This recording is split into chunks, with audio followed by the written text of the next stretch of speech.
Okay, this video, I'm just going to really just sort of explore all these blocks. So just so you know that, like, you don't, the way that these blocks come into your course, you don't necessarily have to leave them there.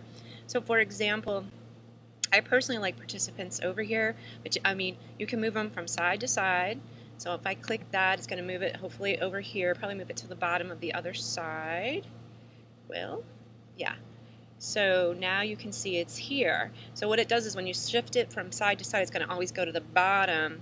So then if I wanted to move it up, then I would just continue to click this and it will move up a space. So there it goes. Now it's up a space, and then I would move it up again if I wanted to. And then, so just so you know, those all can be moved around. They don't have to be where they are. And then here you have a couple options, like I've added a calendar. You could add blocks.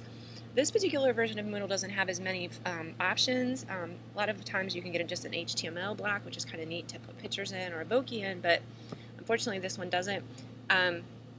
What you'll find in here, I already have the calendar out, but this is where you could add the calendar that you see right here. You could, you can just look at what these are and add them if you want. If you don't like it, you can always delete them. So I just wanted to kind of show you that, and then I also wanted to show you that for each block, you sort of have a summary editor.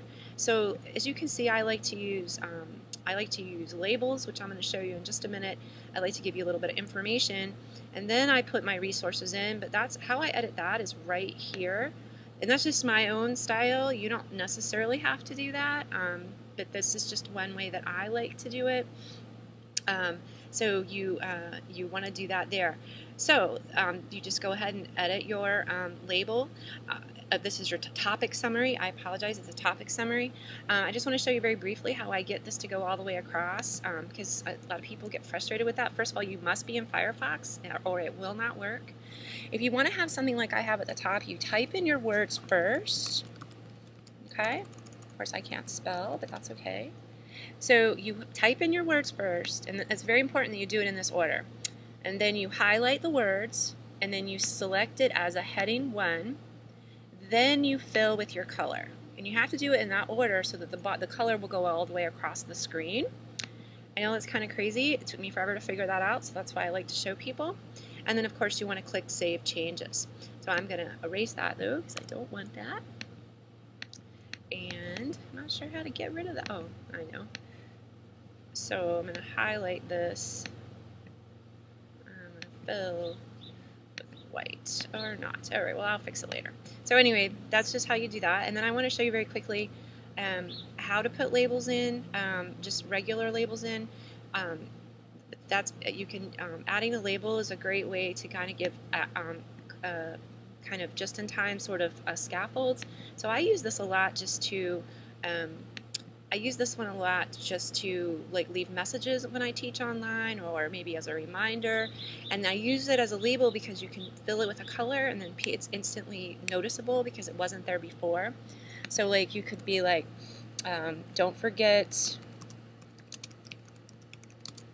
to read chapter 1 and 2 by Friday or something. I mean, and this is kind of being silly, but basically I just want you to see it's the same thing. You type your words first, then you color, then you highlight, then you set to a heading. And for labels, I usually use heading 3, and then I fill my color. And this time I will probably use like a bright color so it sort of sticks out.